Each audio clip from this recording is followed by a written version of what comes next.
यही सवाल रखूंगी, आपको क्या लगता है कि सेनेट इंतखाबात में रुकावट जो डाली जा रही है ये कोशिश कामयाब हो पाएगी? देखें, ये जो सेनेट इंतखाबात हैं उसमें रुकावट डालने की ये बचगाना हरकत हो रही है। ये इन्होंने एक कॉपी बुक रखी हुई है और हर बार ये उसमें वो नया फार्मूला डालते हैं और उसी तरह अरेंजमेंट करने की कोशिश करते हैं।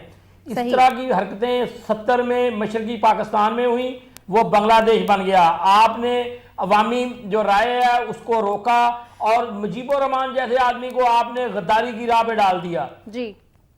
और उसमें सबसे अहम बात जो है वो ये है कि उसकी एक जर्नैल ने मुखालफत की। साहब यकूब खान ने 5 सफ़े का रेजिग्नेशन दिया, कोई पढ़ के देख ले आप कि उसका क्या नतीजा निकले था। उसके बाद आपने कराची में जो मेन स्ट्रीम 2 बड़ी पार्टियां थी, जमात इस्लामी और नूरानी मियाँ की जमीयत उलमाए पाकिस्तान, उसका रास्ता रोकने के लिए कौम परस्ती के नाम पे ये MQM को खड़ा किया और वहां पे 30 साल में हजारों लोग मारे गए और शहर उजड़ गया। हमारी तो असलम खान साहब ये बता दीजिए कि अभी बलूचिस्तान असेंबली में क्या हो रहा है?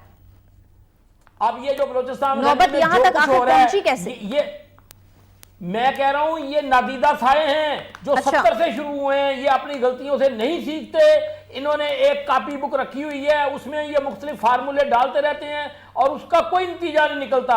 बहुत मुझे रोना आता है बकायदा। मैं पिछले महीने कोयटा था, मैंने कोयटा में जो बातें सुनी, मैं तो हक्का बक्का रह गया कि हमें कुछ इसका अशरे शीरियां असलम साहब, सेनेट इंतखाबात